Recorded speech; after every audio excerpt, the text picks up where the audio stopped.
le quatrième, c'est le dernier communiste, qui va servir à faire la jonction entre les trois premiers qui sont vraiment de la description, hein, il n'y a pas d'éléments fantastiques, il y a peu ou pas d'ironie, de farce, c'est du réalisme. Zalotuka, donc le dernier communiste, qui est son premier roman, il va devenir célèbre, il ne faut pas exagérer, enfin, il va avoir de la reconnaissance avec le suivant, qui s'appelle Le Musulman, et qui décrit le retour d'un soldat russe qui a passé 7 ans au combat en Afghanistan et 9 ans en captivité chez des talibans, qui entre-temps s'est converti à l'islam et qui revient dans son village de la campagne 11. C'est assez spectaculaire. Mais c'est pas de celui-là dont je vais vous parler, c'est du dernier communiste. Dernier communiste, donc son premier roman, c'est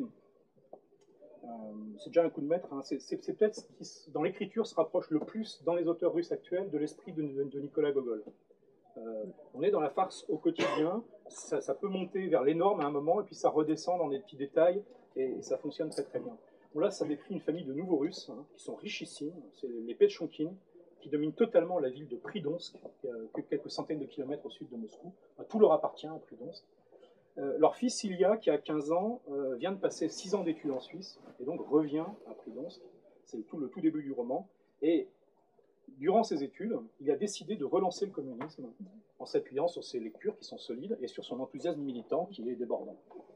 Et donc ça raconte en fait la tentative, peut-être qu'il réussit, on ne sait pas, de relancer le communisme à partir de Pridonsk par un fils pas d'oligarque, il ne faut pas exagérer, mais en tout cas de vrais nouveaux Russes industriels richissimes. Un tout petit extrait, c'est pour célébrer en fait le retour donc, du fils prodigue de Suisse, on fait une grande fête là, au bord de rivière, donc, avec le tout Pridonsk. Et donc la rive large et sablonneuse se transformait en pré et grouillait de monde. Une tente de couleurs vives s'élevait au milieu et des tables recouvertes de nappes blanches avaient été dressées à côté. Un peu plus loin, un grand chaudron en fumée pendait au-dessus d'un brasier. Une multitude de serveurs en chemise blanche et nœuds papillons noirs s'afflairaient. La soupe est prête fut la première question adressée par Petchonkin. Petchonkin, c'est le boss. Une fois sur la terre ferme, aux gens qui l'avaient instantanément entouré. C'est prêt, Vladimir Ivanovitch. On n'attend plus que de la faire fumer, exposa en souriant le cuisinier replet aux joues roses, vêtu d'une veste d'une blancheur immaculée et affublé d'une toque semblable à une tour tout aussi blanche. Petchonkin ouvrit grand ses bras et s'exclama « Ah, ça, c'est mon affaire !» Cette scène rappelait le célèbre tableau représentant Pierre le Grand. Sa suite peinait derrière son leader impétueux. Pour une enjambée de Petchonkin, il fallait compter 3 ou 4 petits pas pour les autres. On le saluait tout en courant, on lui adressait des plaisanteries obséquieuses et des requêtes. Bien que Vladimir Ivanovitch n'écouta personne. On se détend en gens civilisés, joyeusement, mais sans se bourrer la gueule, plaisanta Petchonkin, aussitôt accompagné d'un rire général un peu excessif.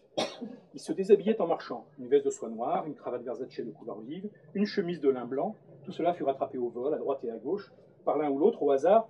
Seul un grand pistolet dans son étui de cuir souple se retrouva ni vu ni connu entre les mains du gris, auquel il était justement destiné.